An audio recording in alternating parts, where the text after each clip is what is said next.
You are in the middle of a conversation, maybe an argument, maybe just a moment where someone said something unfair, and you feel it rising. Not sadness, something sharper, something hot. You are frustrated or hurt, or genuinely angry. And then, without your permission, your eyes fill up. Your voice goes unsteady, and the tears come. Not because you are sad, because you are furious. And the person across from you sees you crying and thinks you are falling apart, when really you are trying to hold something together that has nowhere left to go. You know the feeling, the shame of it afterward, the way it undercuts you in the exact moment you needed to be taken seriously, the way it feels like a betrayal, your own body, turning your anger into tears, making you look soft when you were trying to be clear. And the question you have probably never asked out loud: why does this keep happening? The answer has nothing to do with weakness.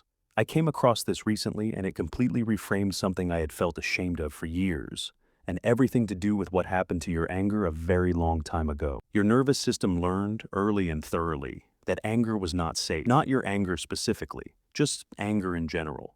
The raising of a voice, the expression of a need, the claiming of space that someone was trying to take from you. In the environment where you grew up, anger either caused damage or got punished, or simply wasn't allowed. So your body did what it always does when something is forbidden. It found another way out. Psychologists call this emotional substitution. When the nervous system reroutes a blocked emotion through a more acceptable channel. Anger was dangerous. Tears were not. Tears got you comfort, or at least didn't get you in trouble. So, over years of practice, your body built a back channel. Every time anger tried to move through you, the nervous system redirected it. Tears became the only exit anger was allowed to use. There is also something called nervous system dysregulation, the state your body enters when emotional intensity exceeds what it knows how to process cleanly. For people who were never given space to feel and express anger safely, even a moderate amount of frustration can overwhelm the system. The tears are not weakness. They are overflow. Your container was never built big enough for this feeling, because this feeling was never supposed to exist in your body at all. Research shows that people who grew up in emotionally suppressive environments, where certain feelings were punished, ignored, or shamed, develop what psychologists call alexithymia in specific emotional channels. Not a complete inability to feel, but a specific difficulty accessing, naming, and expressing one category of emotion. For many people who cry when angry, that category is anger itself. You feel it, you just cannot get it out in its original form. Bessel van der Kolk wrote that the body keeps the score, and your body has been keeping score of every time your anger had nowhere to go, every time you swallowed it, every time someone did something wrong and you cried instead of said so. The tears were not the emotion. They were the pressure valve on an emotion that had nowhere else to escape. It shows up in your relationships, where you cannot quite access your own anger in real time. So you end up crying in arguments and then feeling dismissed, as if your tears erase the valid thing you were trying to say. It shows up at work, where injustice makes your eyes sting and you have to excuse yourself before anyone notices. It shows up alone, at night, when something replays in your mind and the anger finally arrives. Hours later, in private. And you cry then too, because even alone, it has nowhere better to go. This is the part that most psychology channels completely skip.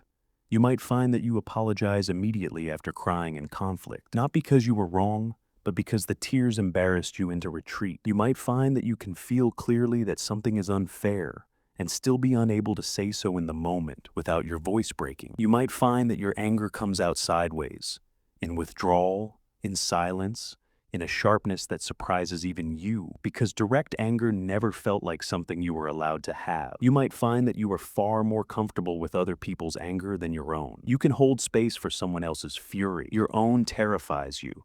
None of this is who you are. It is what you learned. Healing begins with one simple, uncomfortable truth. Your anger is valid, not performed, not redirected, valid. It is information. It is a signal from your nervous system that something matters to you and something went wrong. It deserves to be felt, not rerouted. Shadow work is where this starts.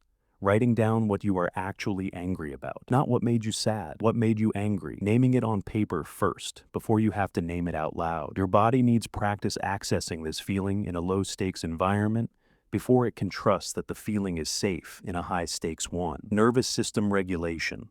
Learning to feel the heat of anger without the system immediately flooding means practicing sitting with mild frustration without suppressing it. Naming it to yourself in real time. I'm frustrated right now, not performing it, not explaining it, just letting it exist in your body long enough to be felt. And therapy, real, consistent therapy, is where you finally get to be angry in a room with someone who doesn't flinch, who doesn't make you feel that your anger is too much, who helps you find the voice underneath the tears. Jung wrote, "Everything that irritates us about others can lead us to an understanding of ourselves." Your anger, when you finally let it speak instead of weep, has things to tell you about what you value, about what you will no longer accept, about who you actually are when you stop performing calm. The goal is not to be fixed.